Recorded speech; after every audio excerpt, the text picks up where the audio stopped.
Question: which island is it?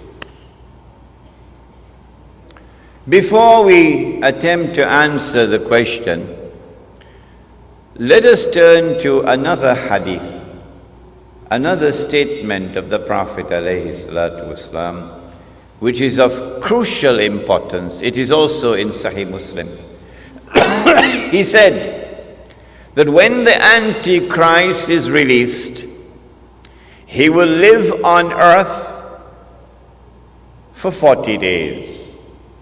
40 days. Yawmun kasana. One day like a year. Yawmun kashahr. One day like a month. Yawmun kajum'a. One day like a week. Wasairu ayyamihi ka ayyamikum. And all his days, implying all the rest of his days, would be like your days. When his day, now listen carefully, when his day is like our day, he would be in our dimension of time. And when he is in our dimension of time, then we can see him. At that time, of course, he would be, said the Prophet ﷺ, a Jew, a young man, powerfully built, with curly hair. Where would he be at that time? Of course, he would be in Jerusalem, ruling the world from Jerusalem, the way the world is now ruled from Washington. But where would he be when he's released on earth? In a day which would be like a year. And where would he be on earth in a day which is like a month? And where would he be on earth in a day which is like a week? Do we have answers for that? Praise be to Allah, who allowed this servant Imran to study international relations, international politics, international economics.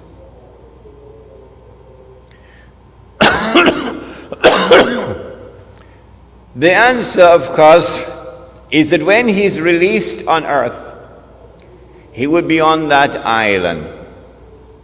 And from that island, he will launch his mission to liberate the Holy Land, to bring the Jews back to the Holy Land, to reclaim it as their own, to restore a state of Israel in the Holy Land, and get the Jews to believe that this is the holy Israel of David and of Solomon, alayhi salam, and to cause that state of Israel to become the ruling state in the world.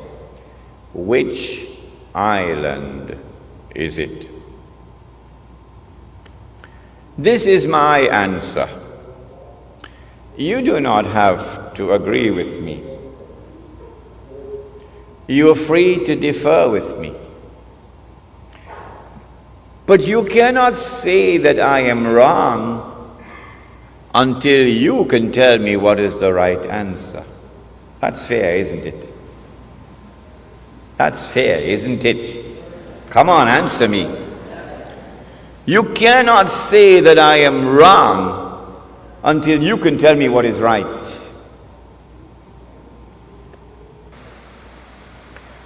An amazing thing has happened. That nowhere in the world, praise be to Allah, has anyone come forward so far to differ with me and to challenge me. Not one. Until I came to Trinidad. in August. And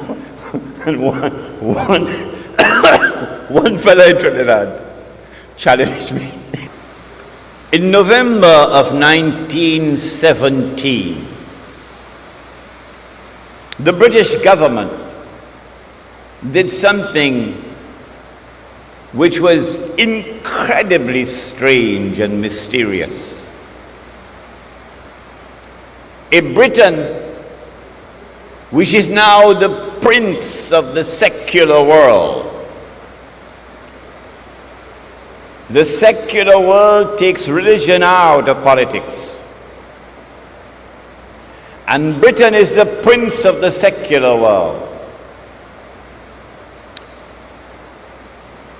Britain issues a declaration known as the Balfour Declaration in November 1917 that it is the intention of His Majesty's government to work for the establishment of a Jewish national home in the Holy Land. Did you hear that? The only thing stranger than that ever occurred in history was the day that the cow jumped over the moon.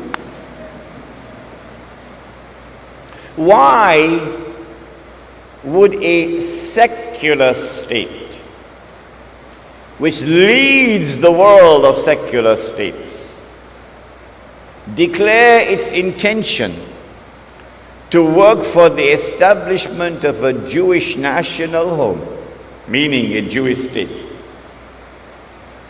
in the Holy Land?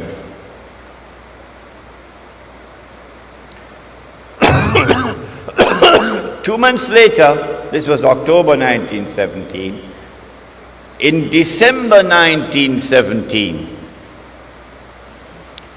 it is a British army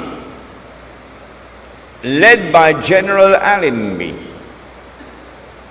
which defeats the Ottoman Islamic army and liberates the Holy Land. And when Allenby entered into Jerusalem, the British general declared, "Today, the Crusades are over."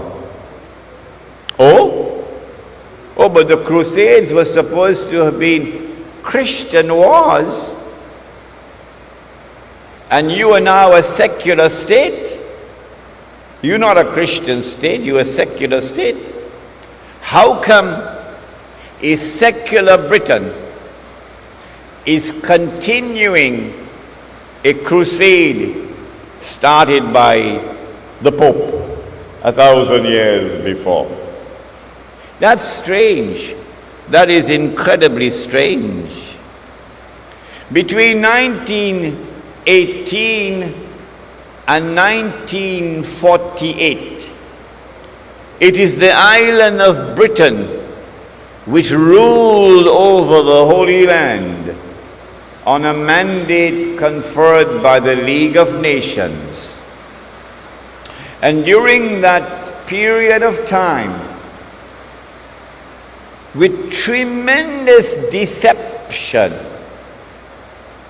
while pretending to keep the Jews out, Britain opened the doors for the Jews of Europe to enter into the Holy Land and to reclaim it as their own. In between came the interlude of Adolf Hitler,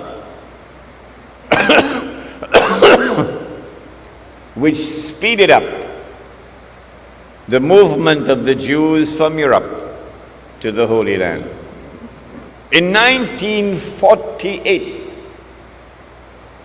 Britain did something strangest of all.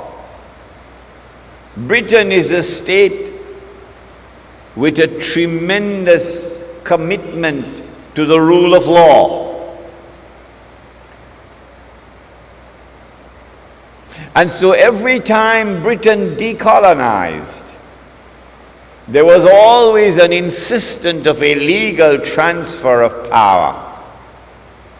And then you had the flags going up at midnight, and the national anthem and this constitution and so on. A legal transfer of power. It happened in Trinidad as well. But in 1948, when Britain left the Holy Land, she left like a thief in the dark.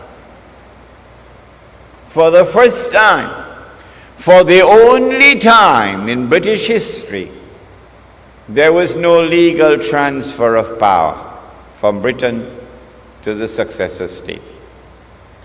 In 1948, Britain acted as the midwife for the baby to be born. The European Jewish state of Israel.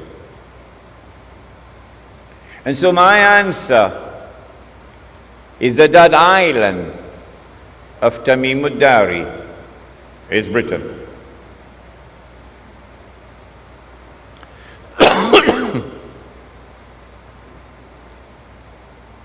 The Prophet said, sallallahu ta'ala alayhi wasallam, about Dajjal,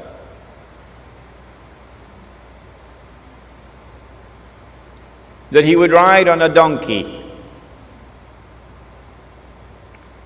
and the donkey would travel as fast as the clouds,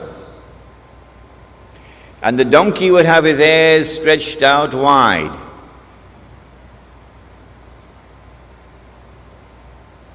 My opinion, which I hope you will share with me, is that that donkey is already here in the world.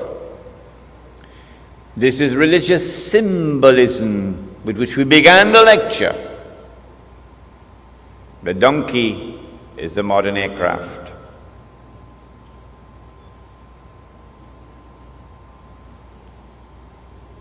And since the Antichrist brings with him the modern aircraft, the Antichrist commands the skies. You cannot compete with him or rival him in power in the skies above. He said that the Antichrist will step into the ocean and the water would reach him up to his knee. Again, I want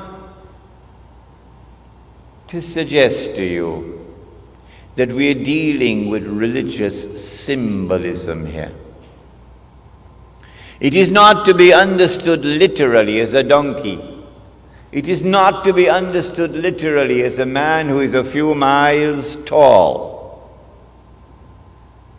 Rather, it is the technology which allows you to go down to the bottom of the ocean and pick up pieces of an aircraft which crashed and reassemble the aircraft 95%. That technology is in the world today. The Antichrist would be jumping about between the heavens and the earth. Jumping about, said the Prophet, alayhi salatu wasalam. Again, I want to suggest to you that this is not to be interpreted literally, that we are dealing with religious symbolism. It refers to our modern exploration of the heavens above. The satellites that go around the earth and the shuttle aircrafts that go up and down. In fact, in all of these we see pointers towards a scientific and technological revolution which would sweep the world. And the mastermind behind that scientific and technological revolution is the Antichrist. He said that the earth would yield its treasures to the